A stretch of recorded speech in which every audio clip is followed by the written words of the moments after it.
How do you maximize a small listening space?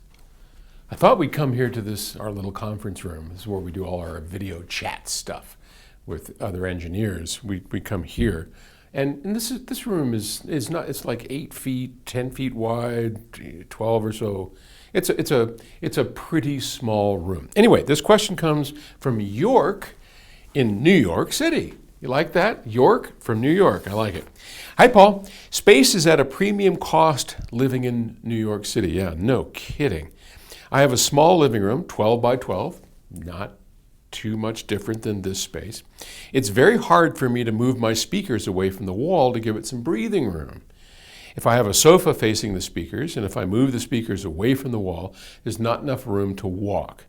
Who needs to walk when you're listening to music? Sorry, couldn't resist. Is there any way I can get decent sound and also have maximize the sound stage in my space? I have a floor standing and a bookshelf speaker on a stand. My wife also wants me to get rid of one of them. Which one should I give away? I hope you can fix my listening pleasure and also save my marriage.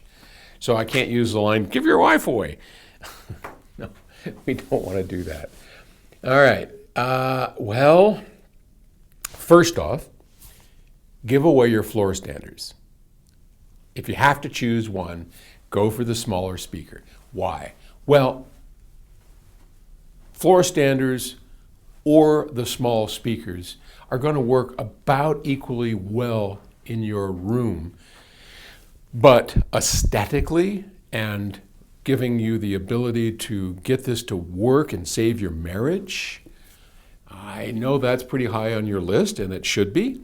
Then go for the bookshelf. So a small speaker. Now small, there are great small speakers. I don't know what you have, but like in my home, we've got a pair of CAF LS50s, and it's in a larger room. But you know, those guys are yay big, whatever, and they can be placed in a number of out of the way places that aren't going to get too much in the way, because aesthetically, if you've got a floor standing loudspeaker, right, it's taking up a lot of eye room.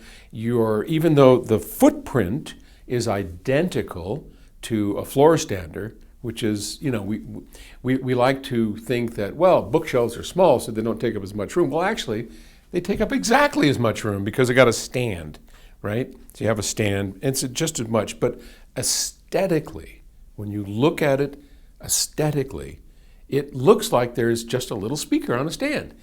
And more than that, sonically, without that box in this little room, your chances of getting them to image are going to be a lot better. So, first step, get rid of the floor standers, keep the wife happy.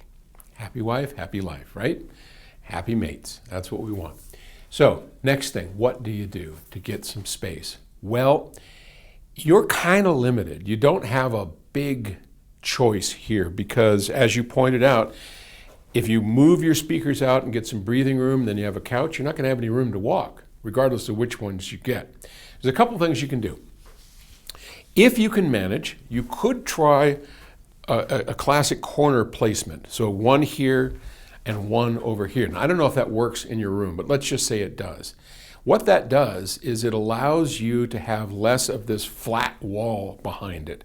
Now, it's not ideal. I mean, I do this at a show like Expona.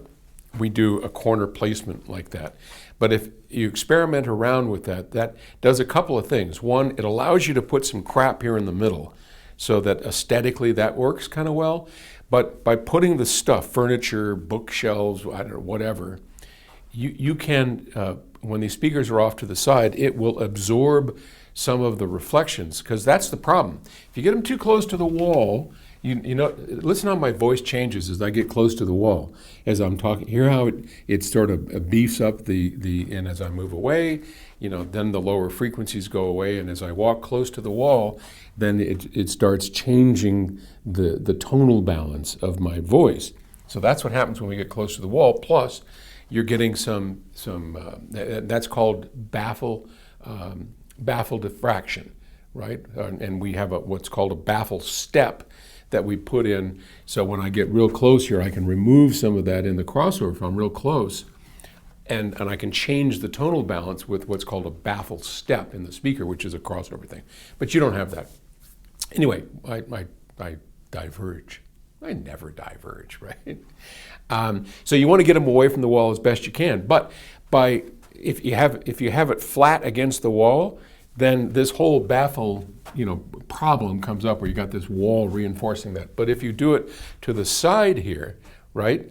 You're angling your speaker, you have a better chance as part of it getting out into the wild over here, and then here in the middle, you can absorb some of that. So that's one option. Another option is on the rear wall, do your best to do something to the wall, diffuse it, absorb it, so that when you do get them close to the wall, you're not changing that tonal balance. And you can do that through wall treatment that work in concert with your wife and see if you can't get her to agree to something that looks halfway decent.